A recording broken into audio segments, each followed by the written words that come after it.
Good day, ladies and gentlemen. It is Tuesday, August 8th, 2023. Um, I'm here with my longtime friend, Tom Ullrich, who is the CEO of Aston Minerals. I suspect a few of you have heard of it. It's been kind of busy for the last week or so. I think it's traded, I don't even know, 50 million shares or something. The stock's gone crazy. It's gone crazy, in my opinion, for good reason. And if you're playing along at home, Aston trade under the symbol BAY on the venture, and under the symbol ATBHF QB in the US. Uh, Basically, anyone who's followed and owned this stock as long as I have sort of knows the basics behind this story. I mean, the thing most people are paying attention to is Storm up in Nunavut. I actually like some of the Virginia projects, but the market isn't going to care about those anytime soon. It's all about Storm right now, which is fine. Storm is something that Aston Bay picked up several years ago. You know, they worked on it themselves for a while. BHP was in for a year. Then about a year and a half ago, they brought in an impressively aggressive junior explorer by the name of American West, which is, as might belie the name, is actually an Australian junior. What happened last week, in a nutshell, is that they put out drill holes that I personally consider definitive proof of the sediment hosted copper model. Those of you that don't do geology, sediment hosted copper is it's sort of renowned. It's certainly one of the deposit types that all of the big copper companies look for. Because if you find a good one, because of the way they form, uh, because these things are basically stratigraphically rather than structurally controlled, you can get them in the right basin with the right chemistry. They can be contiguous over huge areas. They may only be a few meters thick, but they also have the potential to be very high grade because this deposit type often has a lot of chalcocite and bornite in it, and both of those two uh, molecules, if you will, carry much more copper by weight than chalcopyrite, the copper mineral we're most used to looking at. But yeah, the last week's news definitively proved that, and understand that I think everyone really that's ever explored this project since it was first staked by Cameco some 30 years ago, this is what everybody was looking for. There is actually some great shallow stuff. I've been maybe a little too dismissive of that, especially after today's news. I'm definitely sure I've been too dismissive of it. There is great shallow stuff, but in terms of the sort of big arm wave story that's really got people excited, it's the shallow stuff plus this deeper sediment hosted. Now, I'm gonna pass this over to Tom Ullrich. And can you give us just sort of an overview of this model? Because there's obviously, the internet is suddenly full of sediment hosted copper experts, much as it's full of whatever the topic of the day expert any day of the week. Can you kind of walk us through how this model works? I don't know if you still have it, but you had a great graphic from, I think you put it together like 6-7 years ago. Yeah, that one. Yeah. This showed you, 7 years ago, this is what they were focused on. And, exploration, you need luck as well as science and exploration. And I think Tom almost had the science, but this year we got the luck too. So can Yeah. you kind of explain how this works to us? Yeah, sure thing, Eric. Great to be here. And actually, it's funny. I was just going through some of my old documents in the office, and I found the original pencil drawn sketch that this was based on. Yeah, I think I drew it back in 2017. I was sick of using my hands, trying to describe how the fluid flows and everything. So I found this really helped here. So really,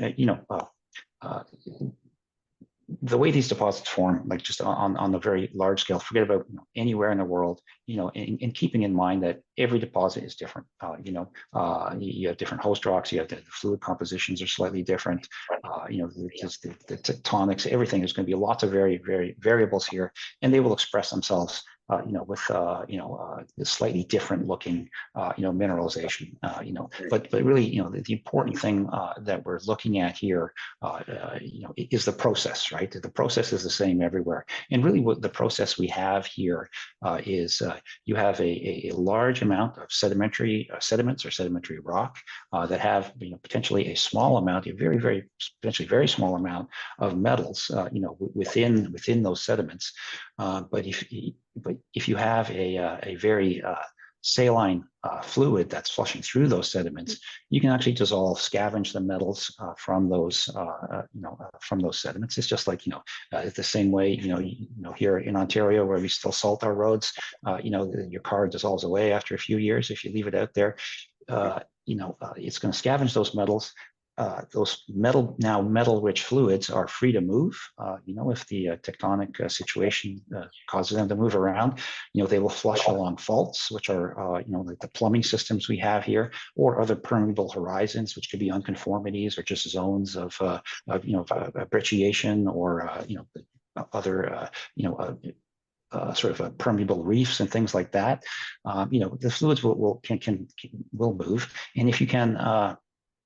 If you're in a lucky position where you have both space, so you have permeable space where the fluids can enter, and if you're able to change, essentially you have to change, the chemical conditions of that fluid. If you can do that, you can make the fluids precipitate their metals, and one of the most efficient ways to do that is to change essentially the redox state. If you reduce the fluids, it will actually cause the metals to precipitate out, and that's how these deposits form. If you don't change the fluid conditions, those fluids will flush right through. They'll end up, at the surface, and all the metals will be lost to the ocean someday. So all those things, those are really the critical things. You need a source, you need a plumbing system, you need a host, space, and you need the right chemical conditions to precipitate those metals. Well, and I think it's storm. I mean, you've shown there. I think there's evidence of it at the surface sitting around, but you've hit it in drill holes too. And I think this is the case of some of the other large copper systems, set hosted copper systems in the world. Your reducing agent is basically hydrocarbons. It's bitumen or whatever. Yeah. So essentially, bitumen is the classic, one of the classic reductants. You could also have things like just an organic rich shale or an organic rich any kind of rock. Here we see clear bitumen. Actually, I'm going to send you a picture of bitumen that in a VUG that you can flash up here. It's clearly there. So that's kind of one of the pre-existing conditions that you need in this sort of environment. Essentially, what we think we're doing here is creating essentially something like an oil reservoir. Very weakly.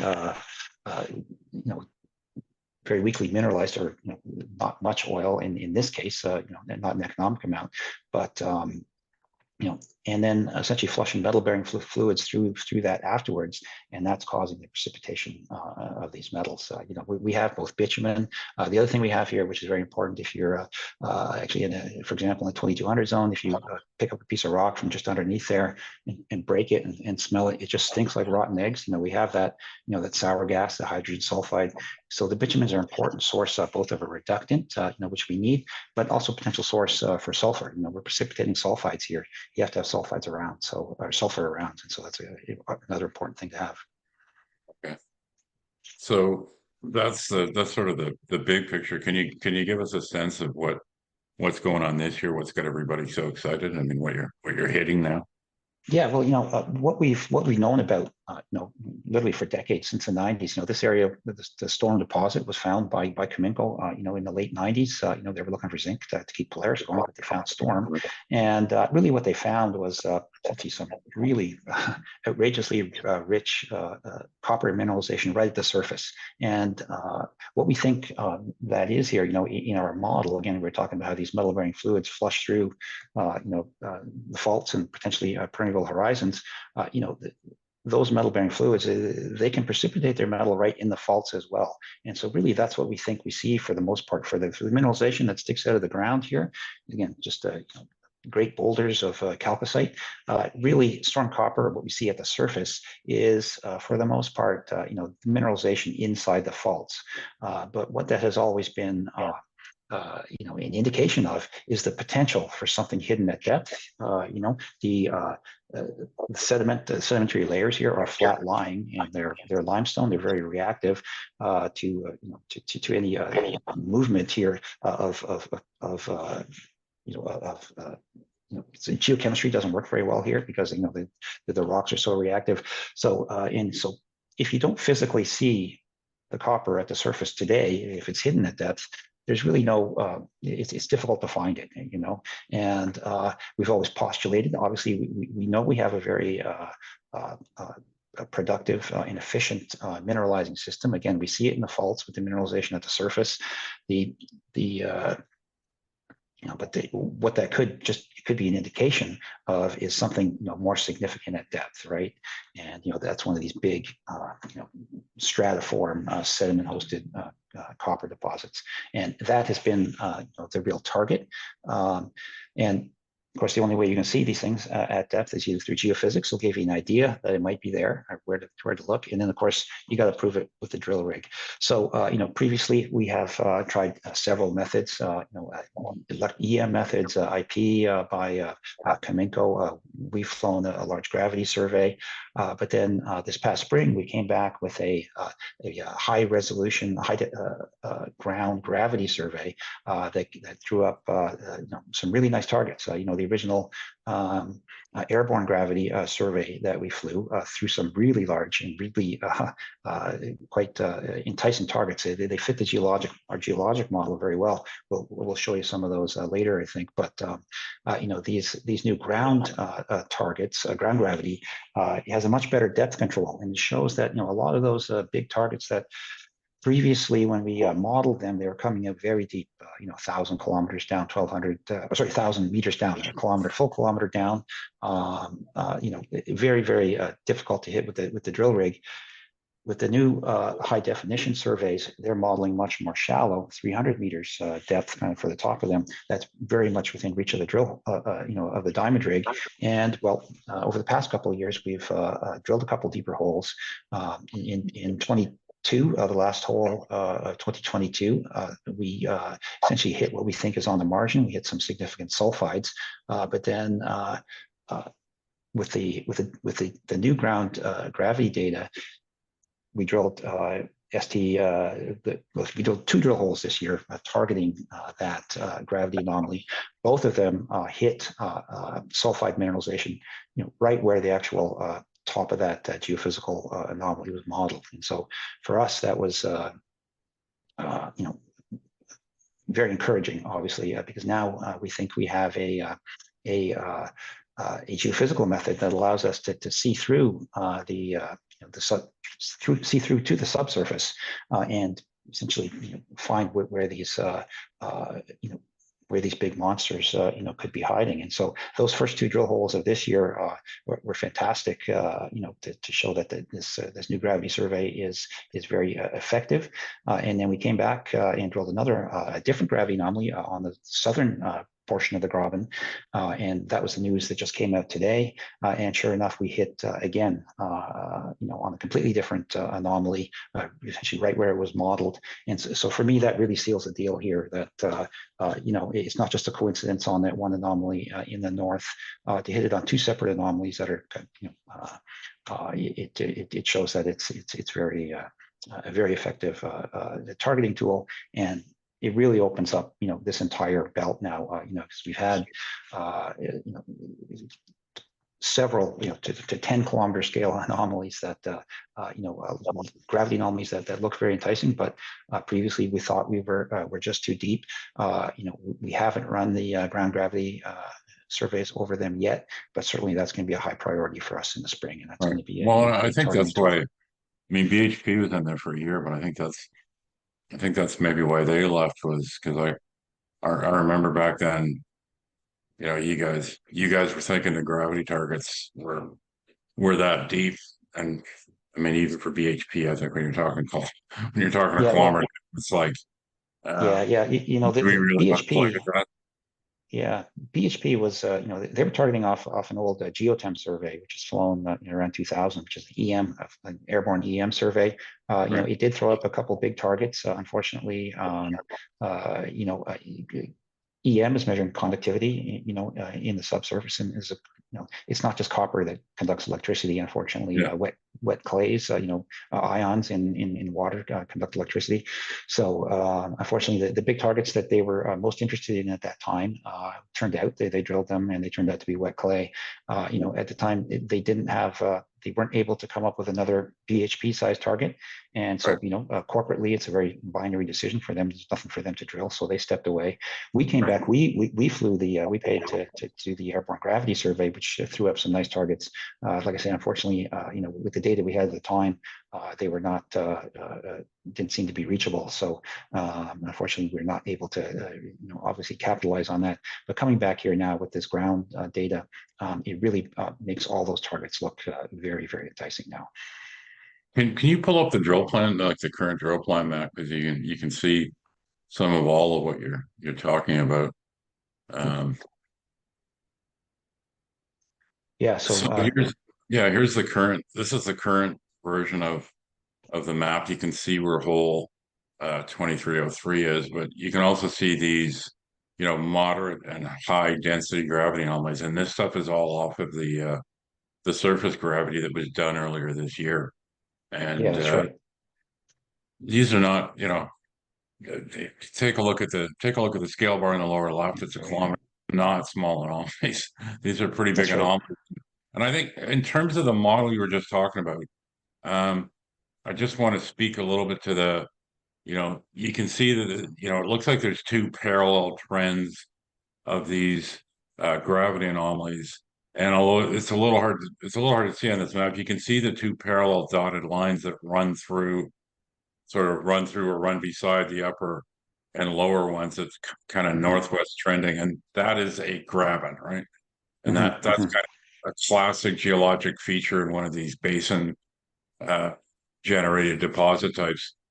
You don't think there's a lot of probably there isn't a lot of vertical movement on the graben, but where I'm going here, and it may not matter for 30 years, it may not ever matter, but there's fairly good potential that there's more mineralization, at least in parts in between. You just have to think that the middle of the rocks in the middle of that map just kind of being pushed down, whatever, 50 meters, 100 meters for the time being. You got more than enough to work with right now. Now hole three, that they were targeting gravity, but they were targeting, because you guys did some new EM, and they were kind of trying to hit two birds with one stone, as it were, with this Yeah, old. exactly. Exactly. Yeah. So this spring, in addition to the gravity, this high res gravity, we also did some moving loop EM again, which is a different geophysical method. It's a electrical method. It's looking for conductivity, and it seems to be quite good at finding conductive areas.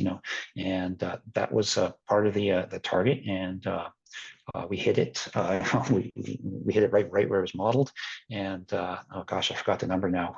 How many meters was that, Eric? It's a It was fairly shallow. It was like 30 meters or something. I mean, yeah, but it's a significant intercept of a very, very I think it was 70, sulfide dense rock. 77. Was it 73 or 77. 77? Yeah, but it's a significant intercept of a very sulfide rich rock, and the majority of the sulfide it seems to be chalcocite.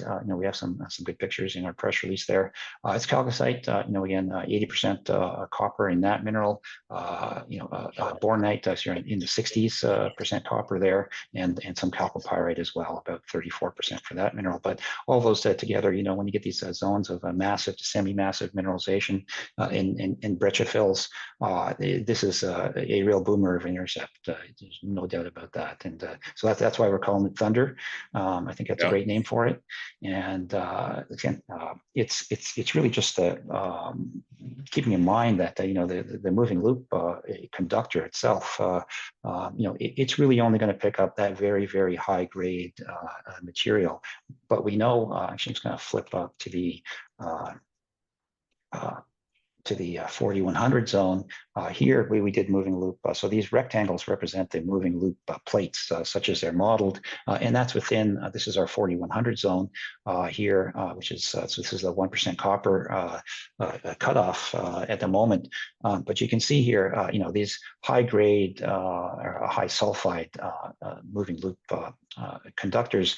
They're just a portion of what we see. We do expect that we do see elsewhere here, significant amount of copper mineralization, 1% and above outside of those as well. So very, very very pleased with that result, and we think that again, this being so close to the surface, we think working this up, in the coming year or so, we could add significant resources to our actually this near surface story, which is essentially we want to get an ore sorting operation up and going to essentially quarry out some of this very near surface mineralization, and we've demonstrated we can get a very high grade 54% copper DSO. That's a direct ship ore.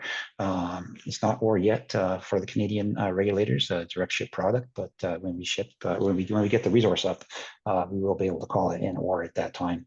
But it seems to be a very efficient kind of an operation we want to get going there. So to add essentially another 2750 zone, which is one of our highest grade zone, to add another one of those to this near surface resource is going to be certainly great for that going forward. Yeah, and there's a few. I mean, if you look on today's map, I mean, you'll see there's a handful of old holes there, but those are very old holes that weren't done by Aston or anything. And I think those were targeting shallow IP, and potentially, as far as we know, they don't cut anything off. This thing is wide open, and I shouldn't say I've been dismissive about the shallow stuff, because I've never been dismissive about it. There's fantastic drill holes there. But I always felt the set hosted model, if they could tag that, that's really where that's where the really, really big picture kind of promotional power is on this property. That said, if this new geophysics allows them to keep finding new zones that it has so far, and more to the point, they hit zones like what they just reported this morning in 3. I mean, I've only seen little bits of the core. I don't know what the full intercept looks like, but I mean, there's a bit of core in the news release, and that you look at that picture, that's probably 50% copper, that little piece. I don't know how many of those are, but I mean, where I'm going here is even along the 76 meters, this thing could be several percent. Obviously, if you're drilling stuff that's several percent over 76 meters that isn't deep, I mean, have at it. Just keep trying to look for the set hosted, but look for this stuff at the same time. And also keep in mind, when you're dealing with semi-massive and massive, your specific gravity is probably 3.5, 4.5, 5. So you add tons fast when you're drilling this kind of stuff. But more to the point, I just think that's going to be a real boomer hole. Like when the assays come back, it's a really impressive hole. And the deeper, sediment hosted stuff is important too. Like exactly. I mean, I definitely don't want to to talk only about that. The thunder, it's a booming intercept, yes, but again, for me, the real story is this intercept, at depth. Again, this is where we drilled it, off the South Graben fault, and we just kind of kept the edge of this very high density anomaly here. But to hit, we hit, it's a fairly narrow intercept, in this particular hole, it's about 2 meters. But, you look at the picture that we have on our press release of, the style of mineralization there, it's chalcocite, with bornite and chalcopyrite. It is we are definitely, what I think is, into the zone, the core of the systems here. And, that high grade, those high grade minerals, bornite and chalcocite, Yeah. they certainly add a lot of copper over a short interval. And this is a natural system here. Obviously, the permeable horizons that act as the space and the host, Yeah. for these kinds of this kind of mineralization. It's gonna pitch and swell, Yeah. but the fact that again that the we hit it with a drill hole, and again with a at a spot where the gravity modeled it, and as far as the downhole goes, the only spot where we're getting high specific gravity, we measure the actual density, in the core shack, so we know that right away. For all these holes, as far as the deep intercepts go, the only thing that explains, well, the only place we're getting high density in the drill core is at this sulfide mineralization. So, we're not getting confused by something else here. Yeah. The gravity seems to be picking it up very well. And again, to pick it, I think this is like 1.7 kilometers across the Graben here, but Yeah. to pick it up on the other side of the fault here is extremely encouraging. And again, all these anomalies here and here, these things all modeled in the airborne survey that we flew back in 2018. Unfortunately, we thought they were about a kilometer down. Again, now that they're the high res, they're only about 300 meters down. This is that same area. This is where we've done the area of the high resolution gravity survey, and again 4100 zone in the yellow here. We have a lot of other along the trend here and down to the south, some significant gravity anomalies that we didn't think we could get to. We definitely, these are all much more prospective now, and potentially certainly something we're going to be running some ground gravity on coming up. Okay. And the drilling continues with both rigs. So, I mean, there's going to Yeah, be, yeah. The drills are both there's turning. going That's to be all I drill know. updates and Yeah. assays for quite a while yet. Well, absolutely, yeah, I would, and we don't have any assays out yet either, right? yeah. And so these are all just visual results, so I think it's important to note that. But they are significant. I'm under essentially blackout about what actually is going on in terms of the drilling and what is actually getting drilled here. Until we the day before, and we work on the press release. We came into this program with a plan, as far as the deeper drilling goes, test some ideas, so that we can, so we know what to do next year. We definitely want to test the gravity anomalies in a couple spots to see if that works. We want to test obviously some of this new moving loop work, and we have a structure that needed to be tested, IP, old IP, old geophysics that just and never really got tested before. And so that's the rationale for this year's program. And I expect we will stay on plan. Again, I don't make that decision, but I think it's a good idea. And then we've hit 3 out of the 3 drill holes, the diamond holes that we've planned so far this year. So that is already, we're definitely beating the odds on that one. So I think it's an absolutely fantastic year this year, and what we discovered is, it leaves, it opens up so much ground here for further discovery that it's just kind of mind-boggling, really. Yeah. I mean, that's important takeaway I want people to have too. It's like, yeah, okay, today's, the whole 3 that was news release this morning, like just visuals and core log. I mean, there's very little doubt in my mind that's going to be a boomer, like a major boomer drill hole. But the big picture, the important thing here, when I put out an SD to subscribers last week after last week's news release, the title was Vindication, and I picked that decidedly. I mean, Tom and I have known each other for a while, and I can remember sitting down someplace. Pretty sure we had drinks in our hand. It was you and me and Dave Broughton, like, I don't know, 7 years ago, maybe 8 years ago. Yeah, 7. Dave Yeah, walked me probably. through, like, here's the model for the African copper belt, sediment hosted cost copper. This is why we think Storm is going to be another example of this, and finally, yeah, believing this all the way through and having the evidence all the way through, but finally finding a method that allows you to target. And this is really, really, really important that people understand this.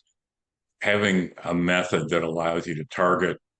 Apparently, you've got two methods. One that works really well for the shallow, one that works well for the set hosted stuff is a really, really, really big deal, regardless of what is in these drill holes. That is actually the biggest takeaway. You got to appreciate this as a, they basically have the whole basin at Storm. This is a very big property. This is essentially a camp scale project.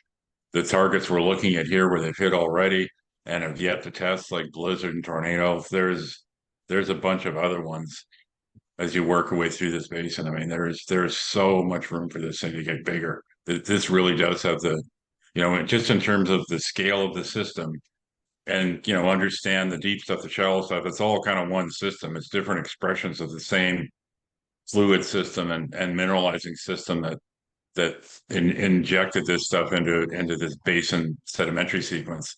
It's all kind of the same stuff, but when you look at system size, the scale potential here is very, very big.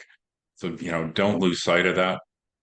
Keep in mind that these guys started in April this year. You kind of think of Storm as being a July start project. These guys started in April this year. You're almost certainly going to start in April next year because I think it's actually easier to do the ground geophysics when the snow's still on the ground, right? Yeah, and certainly props to American West Metals. Couldn't have a better partner on this one. Very happy about that. And one thing I should add about the geophysics, this is our first time targeting this geophysics, and using the gravity and the moving loop. Both very effective. But now that we know that it works, now we can come back. We can refine both the modeling of what we've already. The data we've already collected to reprocess that, but because we have more actually ground truth, with the drill hole data now, so the next models will be even better. But of course, the other thing we can do coming back next year, is refine the actual surveys. There's things we can change. The parameters of surveys to better target, even better target, what we know is in the subsurface now. So I'm pretty excited to see that next round of geophysics of both gravity and the EM, and perhaps potentially other systems. But clearly these two work, and it's exciting time to be targeting drill holes. When you have something that finally works, because there's a lot of people blowing a lot of drill holes up here. I have, unfortunately, BHP has, Cameco no doubt has, but this is kind of that holy grail kind of a thing that really makes your life a lot easier when you're doing what which is clearly expensive exploration up here. But if you can increase your odds and and make these discoveries, it's huge. Yeah, great story. I mean, I say to subscribers all the time, and sometimes it's even true, that real discoveries work in almost any market. It's no big secret we don't exactly have an awesome junior resource market right now. It's not terrible. Trust me, I've seen worse. But Yeah, you can see from the way both American West and Aston Bay are trading. When traders smell a real discovery, a real new, potentially very large discovery, they get onto it, and that's what you're seeing here. This is a great story. I'm really happy to see the good guys win one. Tom's a great guy, so it's really nice to see this happening. So Aston Bay, BAY in the venture, ATBHF QB. You guys got to be on this one. I mean, the real true discoveries, and this already smells like one to me. They don't come along that often, so when one comes along, you got to pay attention. Thanks for coming by, Tom. I got a sneaking suspicion you and I will be having quite a few conversations over the next few weeks, and there's probably going to be a few more Zoom calls recorded. yeah, absolutely. It's all More news to but come, and lots to talk about. yeah, congratulations, Tom, and yeah, congrats, absolutely, the American West guys. Absolutely. Fantastic partner. It's great to, it takes a lot of guts to be this aggressive at exploration when you're this far north. Really got to hand it to these guys. I mean, they've done a great job here. Yeah, Fantastic. obviously AWM on the ASX if any Yeah. Australians are watching this one. Yeah, it's not trading too bad either. Okay, we'll cut this off here because it's already long, because I'm sure we'll be doing a few more of these over the next few weeks.